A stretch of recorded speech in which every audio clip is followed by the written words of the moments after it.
Bom dia a todos. Tá baixo ou a altura tá boa? Tá boa? Essa manhã, que é uma manhã de domingo, que foi colocada como uma manhã de Dia dos Pais, eu não compreendo muito bem isso, que para mim pai e mãe é todo dia, né? Uma vez pai, uma vez mãe, é cargo vitalício, morre sendo pai, morre sendo mãe. Então, o dia destinado aos pais, para mim, são todos os dias, né? Porque é cargo vitalício. E aí, essa manhã eu decidi, em homenagem aos pais, porque não é fácil ser pai e ser mãe, não existe pai e mãe perfeito, como não existe filho perfeito, né? A gente tem que deixar as coisas claras. Os pais dão aos seus filhos aquilo que eles acreditam ser o melhor, e é ponto final, e cabe a nós, filhos, acolher da melhor maneira, e aquilo que não for bom, que a gente detectar, ao invés de ter um comportamento imaturo e se revoltar, é simplesmente fazer a triagem e seguir a vida, porque cada um dá aquilo que tem. A mensagem fala de fraternidade, a mensagem de palavras de vida eterna. Fraternalmente amigos. Nós estamos em posições evolutivas, como a mensagem colocou ali pra gente, em posições evolutivas diferentes. Uns já andaram mais e outros andaram menos evolutivamente. Então, para a gente poder se aproximar só através da compreensão e da fraternidade.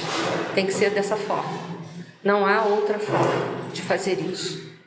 Porque intelectualmente, evolutivamente, moralmente, a gente está em patamares diferentes, cada um de nós aqui. Então, que a gente possa se unir pelos laços da fraternidade, extrair uns dos outros o que o outro tiver de melhor para oferecer. E da mesma forma são os pais, pai ou mãe, dá a seus filhos aquilo que eles dão conta naquele momento. Às vezes, passa o tempo, os próprios pais viram que poderiam ter feito melhor. Poderiam, mas naquela época não viu para poder fazer o melhor. Paciência, a gente segue e pronto. Mas cabe a nós, os filhos, honrar seus pais e suas mães. De que forma? Tentando dar a eles o melhor que nós pudermos também. Que não é às vezes o melhor que existe, mas que seja o melhor que nós tivermos dentro dos nossos corações.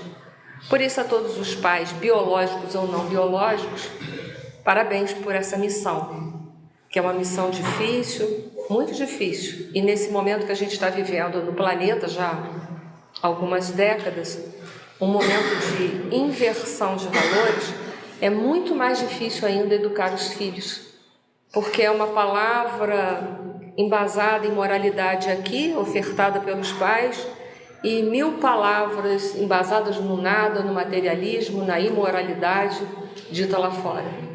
Então não é uma missão fácil, é uma missão até bem difícil de ser levada. Então a nossa fala dessa manhã, nós vamos falar um pouquinho de José da Galileia.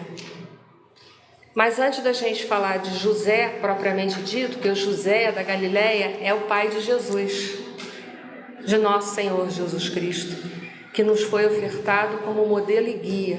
É o único que a gente pode seguir sem ter medo nenhum, porque ele não é um ídolo de pés de barro, ele é um modelo a ser seguido, um modelo e um guia. Ele não é um ídolo. Um ídolo passa na sociedade, deixa uma ideologia, deixa um rastro e some, vai embora.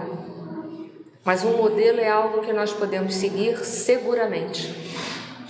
Todos os que passaram entre nós ídolos são ídolos que, como a psicologia chama, de pés de barro, ou seja, têm pés frágeis que, ao menor impacto, podem quebrar e desmoronar todo um processo ideológico deixado por eles. Então, o único que a gente pode seguir sem medo é Jesus.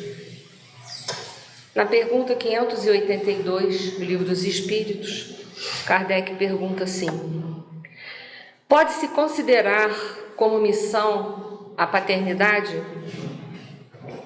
E aí a resposta dos Espíritos: é, sem contestação possível, uma verdadeira missão. E, ao mesmo tempo, grandíssimo dever e que envolve, mais do que o pensa o homem, a sua responsabilidade quanto ao futuro. Deus colocou o filho sob a tutela dos pais, a fim de que os dirijam pela senda do bem, e lhes facilitou a tarefa, dando àquele uma organização débil e delicada, que o torna propício a todas as impressões.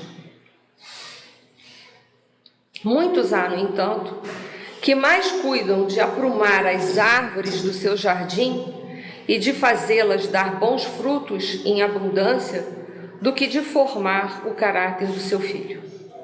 Se este vier a sucumbir por culpa deles, suportarão os desgostos resultantes dessa queda e partilharão dos sofrimentos do filho na vida futura, por não terem feito o que lhe estava ao alcance para que ele avançasse na estrada do bem.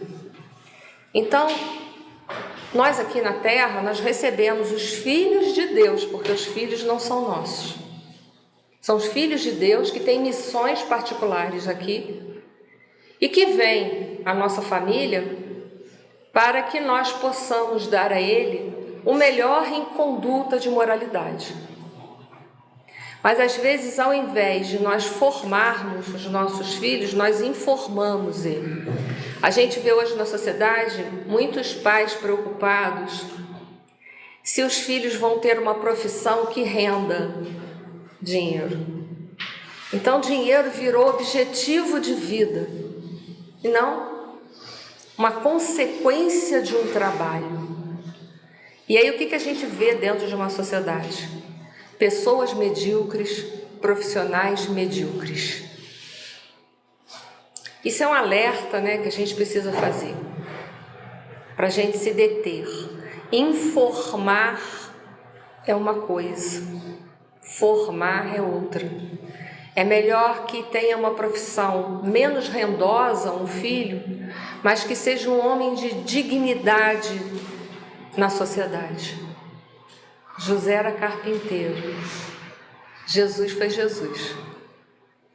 Viveu na simplicidade, não tinha onde deitar a cabeça e cumpriu e deixou uma missão, na sua missão aqui na Terra, deixou ensinamentos valorosos que nós, há mais de 2024 anos, estamos usufruindo para conseguirmos evoluir moralmente. Então, o mais interessante ou o mais importante, o essencial, não é a carreira que vai facultar uma renda vantajosa, mas é um homem moralizado dentro de uma sociedade que vai fazer toda a diferença de uma sociedade, como Jesus fez toda uma diferença. Ele não tinha casa, vivia da misericórdia, da boa vontade dos outros, não andava luxuoso, não tinha o último carro da época, o celular, o iPod, o iPad, tablet, Kindle, sei lá mais o que. Mas ele deixou uma mensagem maravilhosa na sociedade porque ele foi uma pessoa, um homem maravilhoso, um espírito digno de ser citado. Isso deveria ser as nossas marcas, os nossos pés deveriam deixar essas marcas na sociedade. É para a nossa reflexão. Vamos lá. A Bíblia, se a gente abrir o Novo Testamento, nós vamos encontrar pouquíssimas coisas sobre José. Pouquíssimas, A vida dele. Ele foi pai de Jesus, foi conhecido como Jesus de Nazaré ou José, o carpinteiro. Carpinteiro naquela época não era só pessoa que lidava com madeira. A gente vai encontrar mais detalhes nos livros teológicos. Carpinteiro era aquele que essencialmente mexia com madeira, mas também mexia com construções. Grande parte das construções eram feitas de madeira com alguma outra coisa misturada. Então, José era carpinteiro, mas era como se hoje a gente chamaria ele de um construtor, basicamente. Isso a gente tem certeza que José era carpinteiro. Fala-se tão pouco dele que a gente vai encontrar só algumas coisas sobre José em Mateus e Lucas. Lucas, porque Lucas fala muito da infância de Jesus. E algumas coisas em Mateus. Marcos e João, a gente não encontra nenhuma fala a respeito de José. Não é citado José. Então a gente tem muito poucas coisas. Há muito pouco tratado nos evangelhos a figura de José. Mas será que José teve importância? Qual foi a importância de José? Qual foi a contribuição de José como pai de Jesus? Então é isso, hein? Hein? Formar, criar, né? Seja lá, mas vamos encontrar muito mais do que isso. A gente vai ver aqui essa manhã, porque ser pai é muito mais do que biologicamente gerar qualquer ser. Qualquer pessoa, biologicamente, em geral, pode gerar um ser, na grande maioria. Mas a gente vai ver que José foi muito mais do que isso.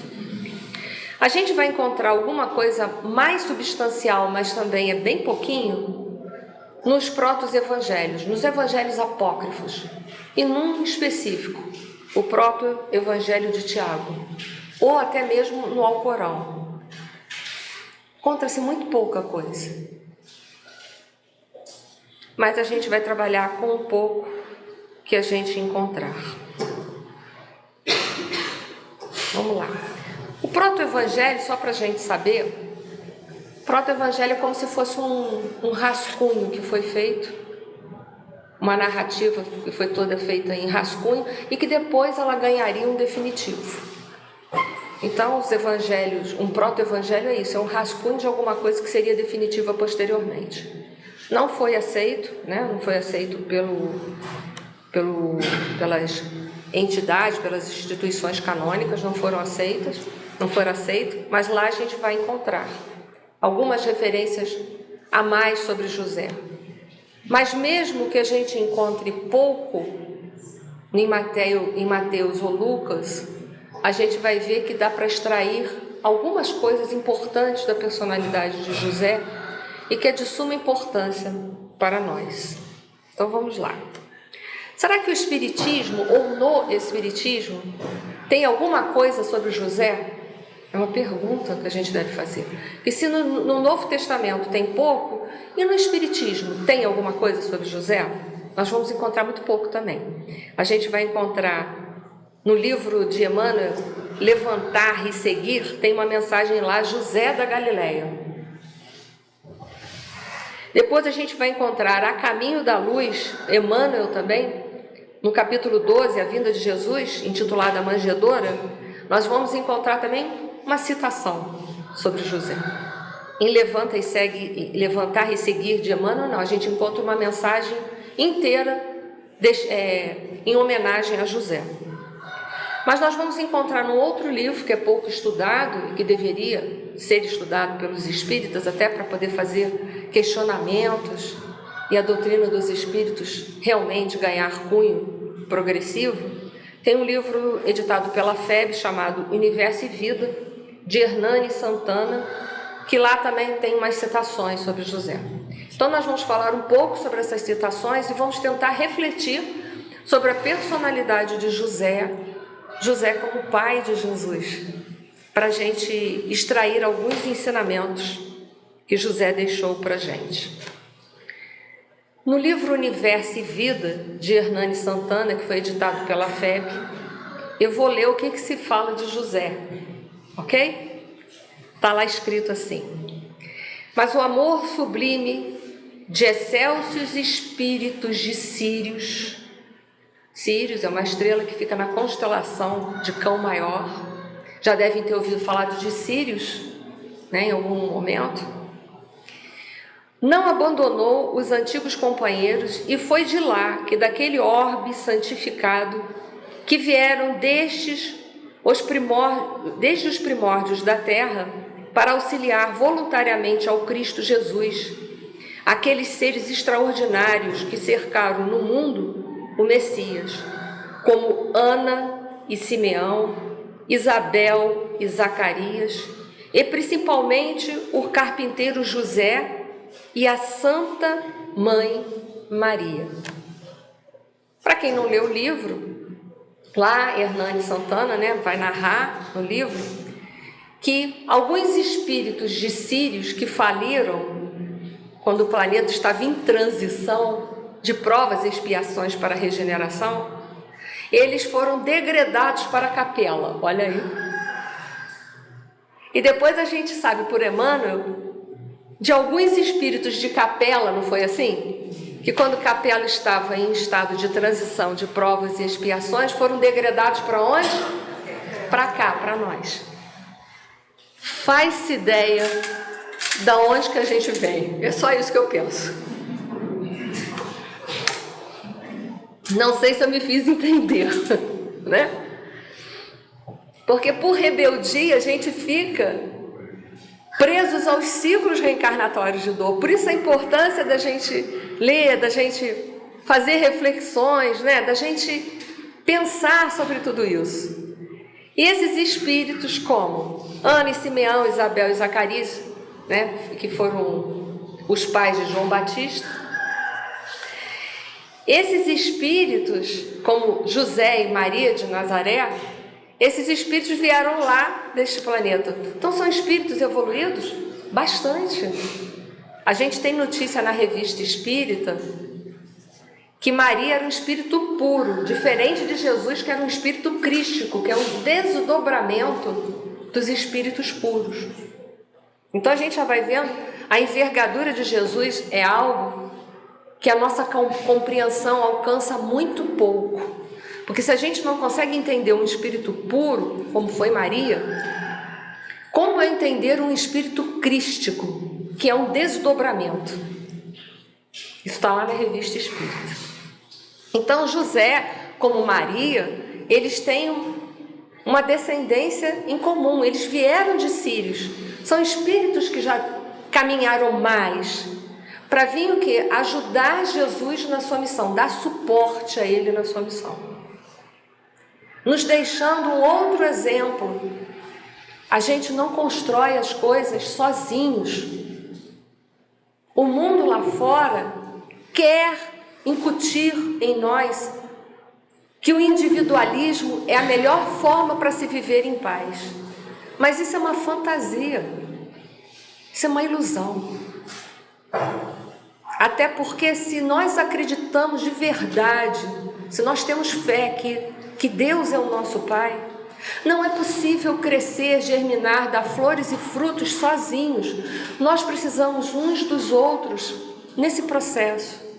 A humanidade vai crescer, o planeta vai mudar, a nossa casa vai ganhar uma nova formatação, de um planeta melhor, a partir do momento em que a gente se unir fraternalmente, como a mensagem de abertura que foi aberta ao acaso, Márcia? A gente não escolheu.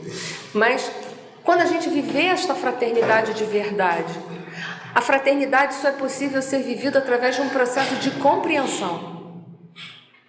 Então a gente vai vendo como os mundos se encadeiam e deixam para nós uma mensagem de fraternidade. Não é possível viver melhor, ter uma harmonia familiar melhor, viver num planeta melhor, se nós não nos unirmos, se a dor do outro não nos comove. Então não adianta. A gente tem que tentar ser melhor.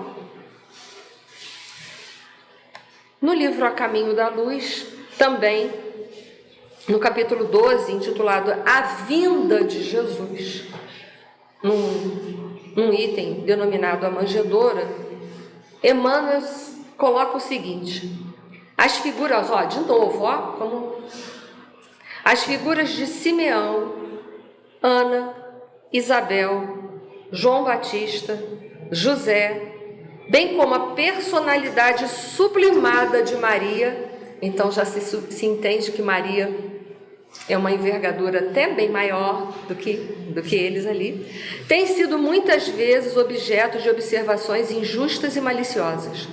Mas a realidade é que somente com o concurso daqueles mensageiros da Boa Nova, portadores da contribuição de fervor, crença e vida, poderia Jesus lançar na terra os fundamentos da verdade inabalável. Então veja, mesmo Jesus sendo um espírito crístico, ele contou com o suporte desses espíritos. Mesmo Jesus sendo um espírito crístico, mesmo sendo. E o que seria de nós, então, se não fosse uns aos outros? A gente tem que parar para refletir isso.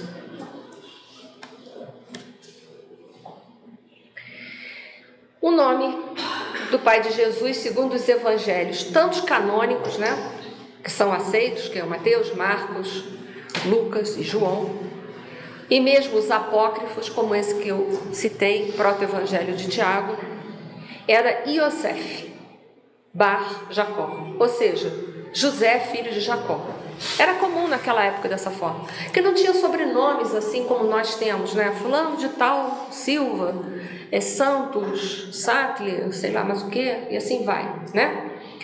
E você tinha um nome filho do fulano de tal, então era Iosef bar Jacó, bar é filho, né, de Jacó, José, filho de Jacó. Era assim que funcionava naquela época. Era assim que se organizava a sociedade daquela época. José, ele vivia em Nazaré, na Galileia. Por isso que o título da mensagem de Emmanuel é José da Galileia. Ele é. Mas ele pertencia à tribo de Judá. Ele nasceu em Belém da Judéia. Mas ele vivia em Nazaré. Ele vivia na Galileia, na cidade de Nazaré. Ok? Mas ele pertencia à tribo de Judá, em Belém. Isso é importante, né? Para mostrar a descendência de Jesus, que ele tinha uma descendência de Davi. Para mostrar que realmente ele era o Messias. Não que isso, sem isso, ele seria menos Messias, entendeu? Era só para conjugar verdadeiramente com tudo que estava nas escrituras, nas profecias que foram feitas sobre a vinda de Jesus. É interessante, mais uma vez, a gente pensar nisso. Foi profetizado dentro do povo que Jesus viria, que nasceria em tal lugar, que morreria de tal maneira. E nem assim o povo judeu o aceitou. E nem assim foi evitado que ele fosse para a cruz. Porque as profecias não são feitas para serem cumpridas. Elas são feitas como um alerta para nós podermos mudar as situações. Então, não é porque estava na profecia que Jesus ia ser crucificado, que nós tínhamos que crucificar Jesus. Então, tinha tudo para a gente despertar, e mesmo assim a gente levantou a mão e escolheu quem? Barrabás. Quantas profecias mais nós vamos precisar ter para a gente entender que a gente tem que mudar o nosso comportamento? Às vezes é difícil mudar o comportamento com uma pessoa difícil, mas que a gente possa dar o nosso óbolo, que é a nossa compreensão e misericórdia. Que agora a gente tem um tipo de compreensão e misericórdia. Amanhã a gente vai ter outro tipo de compreensão e misericórdia, que provavelmente vai ser muito maior do que foi ontem. Numa palestra de Jorge Elahá, que eu convido vocês a verem no YouTube, ele vai falar sobre José, o pai de Jesus. Tá? Depois eu posso até passar para vocês o link, é uma palestra bastante interessante. Ele chama atenção que vai ser informado um pouco mais sobre José nos proto-evangelhos de Tiago, proto-evangelho de Tiago, e no Alcorão. Mesmo assim, quando a gente vai lá ler, a informação é pouca. Não tem muita coisa sobre José. E aí eu faço uma pergunta para vocês como reflexão. Por que José ficou tão apagado na história de Jesus, se ele é uma figura tão importante? Eu acredito assim, exatamente, isso no Rio de Janeiro há muito tempo. Sim. E José era um espírito tão evoluído, ele só era muito pobre.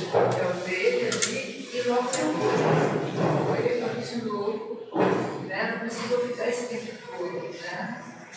Ele foi uma essa colocação que a Sônia fez pra gente, né, que José era um espírito muito evoluído e por isso que ele não sobressaiu tanto, isso guarda uma lógica, porque os espíritos que são mais evoluídos, eles realmente não querem chamar atenção para si próprios. Eles preferem que a figura deles se torne uma figura mais apagada. Então, de fato, isso pode guardar uma relação de verdade, porque José realmente aparece muito pouco. Ele cumpre o papel dele e depois ele sai de cena rápido, né? Então, vamos lá ver. Como a gente viu, o proto-evangelho, ele é um rascunho daquilo que seria depois, posteriormente, um evangelho. Não foi aceito, né? Foi intitulado como uma coisa apócrifa, né? Mas quando a gente vai buscar lá nos evangelhos, por exemplo, em Mateus capítulo 1, versículo de 20 a 21, a gente vai detectar uma situação de José, uma informação importante. José tinha uma mediunidade onírica. Vocês sabem o que é mediunidade onírica? A mediunidade do sono. Quando ele se desdobrava à noite, no sono, que a gente quando dorme, a gente se desdobra. É o que Kardec chama de emancipação da alma.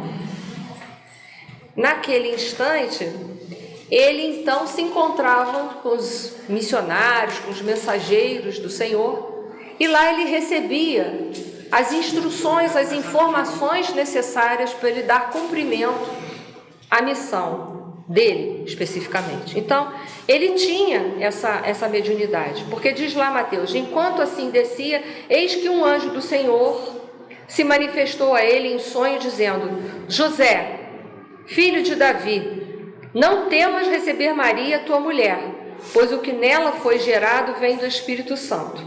Ela dará à luz a um filho, e tu o chamarás com o nome de Jesus, pois ele salvará o seu povo dos seus pecados. Porque em dado momento do noivado, Maria se encontra grávida, não é isso? E aí José fica: e agora? E agora?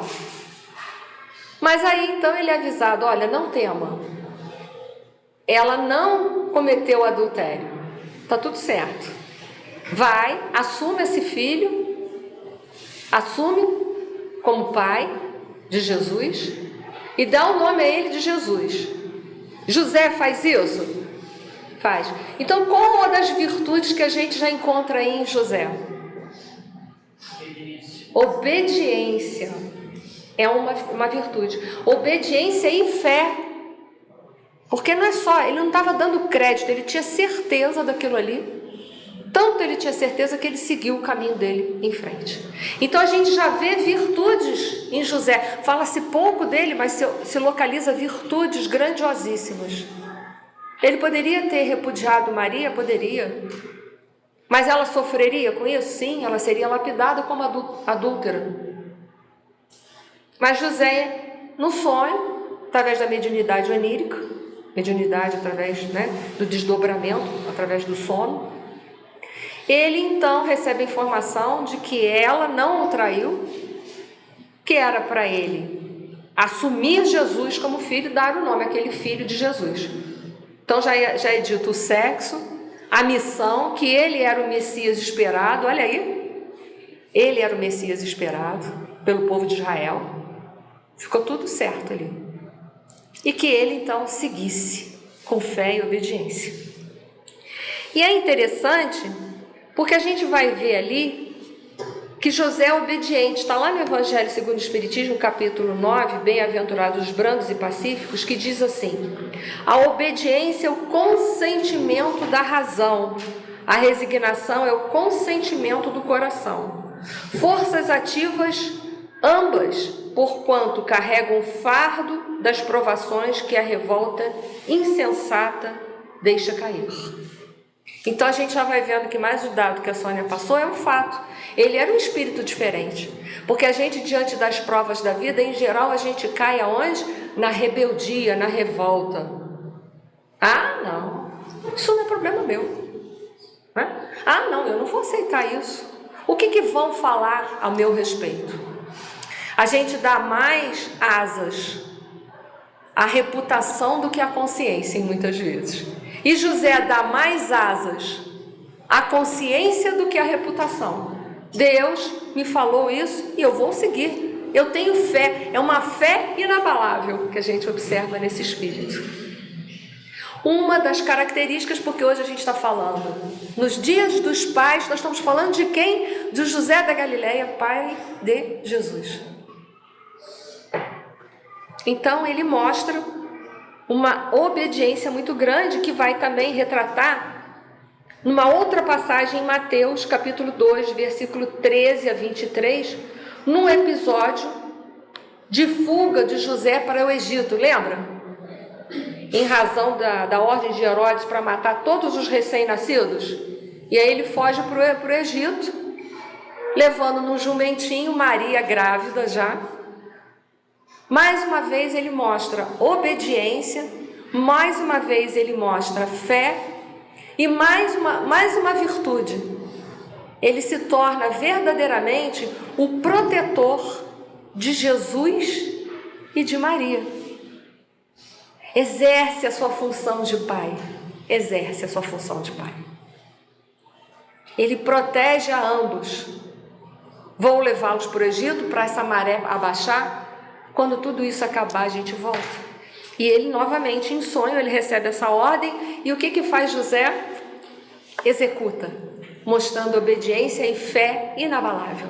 Talvez a gente questionasse: que tenho eu com isso? Esse filho não é meu?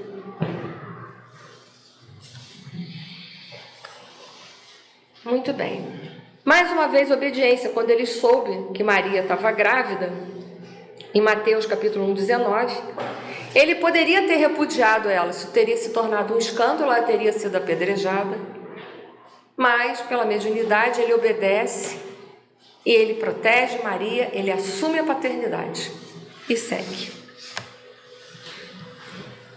Então, vamos seguir mais um pouco para frente. Coube José obedecer à voz de Deus de tomar boa parte das decisões da família, porque ele era o homem, então ele tinha que tomar as decisões. Decisões que ele tomou todas pautadas pelas ordens que ele recebeu em sonho dos mensageiros espirituais. A Bíblia não descreve a relação entre pai e filho, a gente não vai ver a relação de José com Jesus, a gente não encontra isso. Encontra? Momento nenhum, né? Mas podemos crer que José foi um pai responsável que amava muito Jesus, com certeza. Vamos ver mais para frente. A família é o templo para as festividades da Páscoa. Lembra que houve uma passagem em que Jesus se perde? Nessa, de estar levando para o templo, se perde depois. José e Maria, de muito procurar, Jesus está onde? No templo, conversando, falando sobre Deus com os sacerdotes. O que a gente pode tirar daí de José, dessa passagem que acontece isso? O que vocês acham que a gente pode tirar de lição? Uma, José ofereceu ao seu filho a vida religiosa. A vida religiosa é importante para ofertarmos os nossos filhos? Ah, mas o meu filho não quer vir na casa espírita. E aí? A gente deixa para lá? José era oferta. Outra, José mostra mais uma vez o cuidado e o zelo. O que ele faz? Ele fica desesperado porque o Evangelho de Lucas fala que ele ficou extremamente aflito. Lucas relata isso. E o que ele faz? Vai procurar Jesus, porque ele tem a missão de proteger Jesus até o momento em que Jesus se tornar adulto e puder proteger a si próprio. Ele é um provedor e um protetor. Mais uma vez ele dá uma lição do que é ser pai. E, no entanto, poucas coisas são faladas sobre José. Morte de José. Quando foi que o José morreu? Vocês sabem? Não tem isso na Bíblia. Não tem. Mas deduz-se, né, que como a última citação sobre José, a última coisa que fala sobre José, foi quando Jesus tinha 12 anos de idade, no episódio do templo, quando houve que ele se perdeu e depois ele estava lá no templo, eles encontraram ele. Depois daquele momento, não há mais nenhuma citação, nem no Evangelho de Mateus, nem de Lucas, a respeito de José. Deduz-se então que José deve ter falecido por ali. Porque lembra-se quando Jesus estava crucificado, aparece João com Maria. O que Jesus fala para João? Maria, eis aí o teu filho, né? filho. Eis aí tua mãe. Demonstra de que ela já não tinha mais José, que precisava de alguém para quem? Para quê? Para cuidar dela no fim da vida dela. Então é muito provável que José tenha morrido nesse intervalo, nesse tempo. Provavelmente logo depois ele deve ter morrido. Então José já tinha bem mais idade do que Maria. Bem mais idade. Veio aqui, cumpriu com a sua missão, protegeu Jesus até uma certa fase da vida dele, para que ele tivesse capacidade, né, de autonomia, de proteção. E depois José parte. O período dele aqui com a história de Maria e Jesus é curto, mas é um período significativo de qualidade, mostrando que não é quantidade de vezes que nós estamos com os nossos filhos que vai modificar tudo para o filho, mas é a qualidade desta relação é que muda. Às vezes a gente fala, meu filho é assim porque eu não tive tempo para estar com ele. Ele está assim porque eu não tive tempo, mas não é quantidade, é o quê? É a qualidade do tempo que a gente usa. É botar qualidade no tempo que a gente tem. Eu tenho pouco tempo porque às vezes os pais têm que trabalhar duro, tem funções que são duras, que às vezes tem que viajar, etc e tal, mas mostrando pra gente que não é a quantidade, mas é a qualidade da relação que vai mudar tudo que a gente pode deixar para o nosso filho. Então José não fala, mas o pouco que se deixa dele no Evangelho, a gente vê que é rico. Isso a gente só tem que ler nas entrelinhas. Ele não ficou muito com Jesus, mas deixou muito para Jesus, foi importante para Jesus. Então não é quantidade, é qualidade da relação é que muda tudo. E aí a gente vai entrar no proto-evangelho de Tiago, que é um evangelho apócrifo, que vai dar pra gente um pouco mais de informações sobre José, mas ainda assim é pouco, tá? Eu vou informando. Provavelmente José não queria realmente que a figura dele fosse importante. Ele queria apenas cumprir a missão dele e ir embora. Olha que interessante. Uma grande virtude, né? Diz lá no proto-evangelho de Tiago que José, quando ele esposou a Maria, ele já era um senhor de idade, já era velho, já era viúvo e era pai de 6 filhos. Os filhos se chamavam Judas, Josétos, Tiago, Simão, Lígia e Lídia. Então ele já tinha 6 filhos e já tinha uma certa idade. Lá no proto-evangelho diz também, a gente só vai encontrar a informação dele por causa de Maria. Então, toda a história, para a gente entender um pouco a relação dele com Maria, a gente vai ter que começar por Maria. Então a gente vai começar pelos pais de Maria, que não podiam ter filhos. Eu não sei se vocês sabem, Ana e Joaquim, que eram os pais de Maria, eles já tinham uma certa idade e eles não tinham filhos. Não. Hein? Isabel que tinha, Isabel Zacarias, não? Joaquim, o Senhor escutou teus rogos. E Ana. Zacarias é pai de João Batista, um dos sacerdotes. Bom, estou errada? Não. Sei lá, posso errar também, eu também cometo erros, tá, gente? Eu também cometo erros, tá? Joaquim e Ana. E eles haviam rogado muito a Deus em preces para que eles pudessem ter um filho, né? Que não deixassem eles sem ter nenhum filho. Até que um belo dia, um anjo se apresenta a Ana, mãe de Maria, e diz que as rogativas dela seriam atendidas, apesar dela já ter uma certa idade, que seriam atendidas. Ela teria um filho, teria uma filha.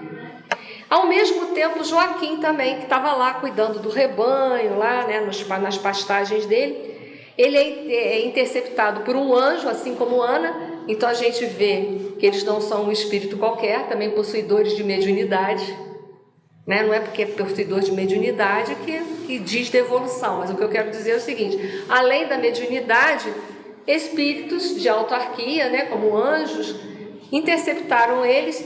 Interceptou também Joaquim e disse: vá para casa, porque as tuas rogativas, Joaquim, foram atendidas. Vocês vão ter um filho. E como eles já haviam prometido que se eles tivessem um filho, uma filha, eles iriam dedicar essa filha ao templo de Jerusalém. Ela seria educada e viveria no templo. Isso a gente não tem essas informações nos evangelhos comuns, né? E aí então, Maria nasce, finalmente, e aos 3 anos de idade, os pais entregam ela para o templo, cuidarem dela, darem a educação dela, e também, ao mesmo tempo, ela poder servir a Deus, ao Deus único. E assim foi feito. Maria, então, foi educada, foi cuidada no templo. Olha que interessante. Mas quando Maria faz 12 anos, o templo, os sacerdotes já sabem que Maria não vai poder ficar muito tempo por lá. E talvez vocês me perguntem, mas por que ela não poderia, com 12 anos, continuar servindo no templo? Porque quando a mulher menstruava, ela era considerada impura naquele período da menstruação. E estava próximo de vir a primeira menstruação dela, a menarca. Então, eles já sabiam que a Maria não poderia mais ficar no templo. E aí, teria que se decidido o que fazer com a Maria. E aí que vai entrar o Zacarias, um dos sacerdotes, pais de João Batista. Eles, né, reunidos, sabem que vão ter que procurar um marido para Maria, porque ela não vai poder mais ficar lá, né? E Zacarias não sabe como é que vai fazer isso, até que à noite, então, o Zacarias, ele recebe, né, uma mensagem do Senhor. Olha que interessante, né? Como se tinha mediunidade dentro daquele povo, né? Mediunidade de sobra. Ele recebe uma mensagem do Senhor, que era para que Zacarias reunisse todos os viúvos daquela região e mandasse que cada um trouxesse um cajado, que ele receberia o sinal de quem seria então o marido de Maria. E aí Zacarias faz da forma que o Senhor Deus havia mandado ele, da forma que ele recebeu a mensagem do Senhor, a ordem ele executa. Ele manda chamar todos os viúvos daquela localidade. Todos eles têm que trazer um cajado. E o último viúvo que foi, digamos assim, passou pelo processo de seleção, né, foi entrevistado, foi José. Quando José apresenta o seu cajado, sai do cajado dele uma pomba. E aí Zacarias entende perfeitamente que esse seria o marido de Maria, que seria ele o responsável. E aí, só que José, ele replicou, olha que interessante, José replicou, ele vira para Zacarias e fala: tenho filhos e sou velho, enquanto que ela é uma menina.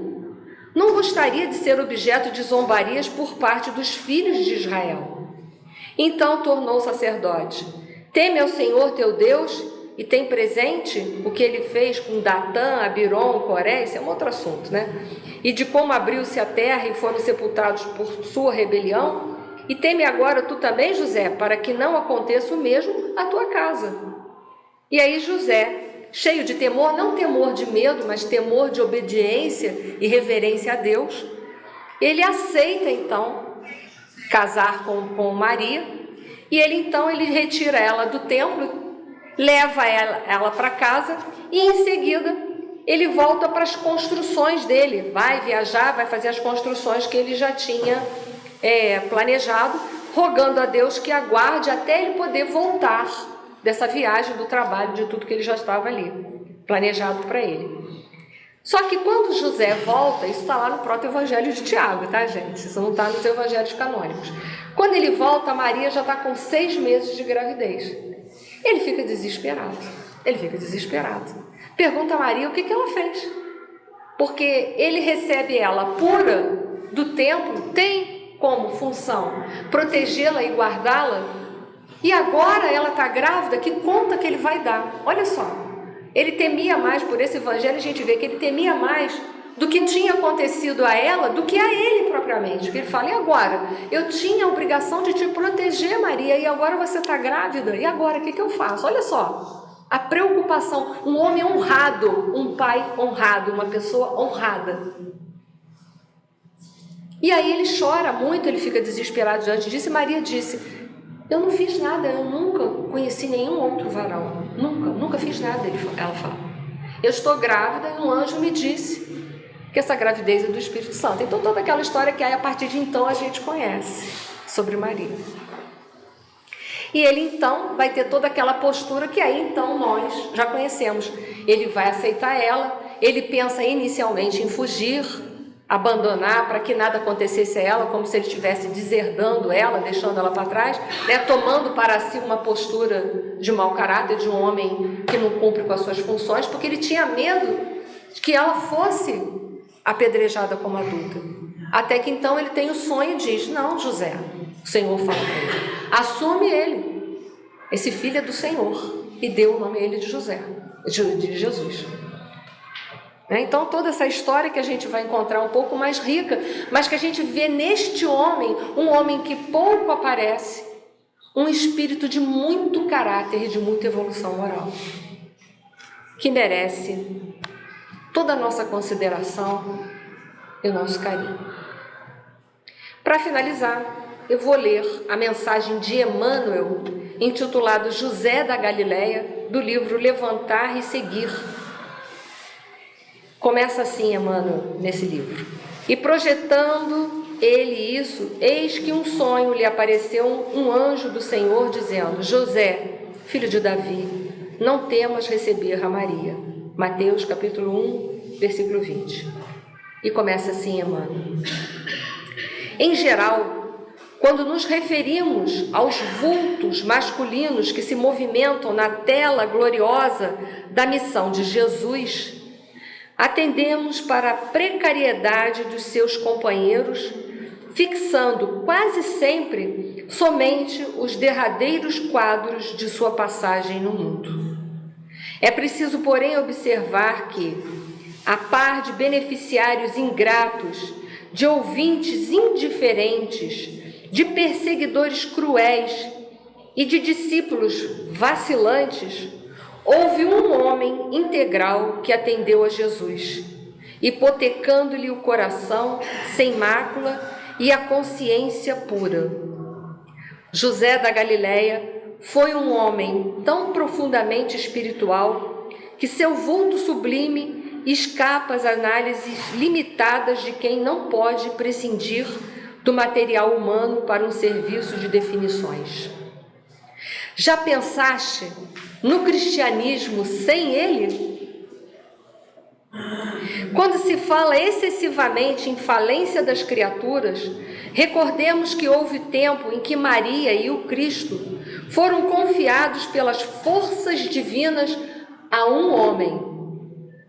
Entretanto, embora honrado pela solicitação de um anjo, nunca se vangloriou de dádiva tão alta. Não obstante, contemplas a sedução que Jesus exercia sobre os doutores, nunca abandonou a sua carpintaria. O mundo não tem outras notícias de suas atividades senão aquelas de atender às ordenações humanas, cumprindo um édito de César e as que nolo mostram no templo e no lar, entretanto a adoração e o trabalho. Sem qualquer situação de evidência, deu a Jesus tudo quanto podia dar. E ele deve o cristianismo à porta da primeira hora, mas José passou no mundo dentro de divino silêncio de Deus. Então, nessa manhã a gente pensa, o que seria do cristianismo sem José? se ele não tivesse toda a força de um homem moralizado, de um protetor, de um provedor, de um homem honrado. Talvez a vinda de Jesus teria ficado muito embaraçado. Então a nossa eterna gratidão a um grande pai que houve aqui na terra, chamado José da Galileia. Que esse grande espírito, aonde ele estiver, que ele possa receber o nosso muito obrigado. Que sem a proteção dele, a gente não teria, talvez, Jesus aqui conosco, no planeta Terra, e Jesus não teria deixado a sua missão, os seus ensinamentos para todos nós. Então, nós todos devemos muito a José da Galileia. Por isso eu trouxe essa manhã, essa pequena mensagem, para a gente refletir. Nós que somos pais, nós que somos mães, nós que somos filhos, nós devemos a esse homem muito, que é José, que passou pela nossa vida de uma forma tão silenciosa, mas que deixa para nós grandes exemplos de conduta. Muito obrigada, um bom dia para todos.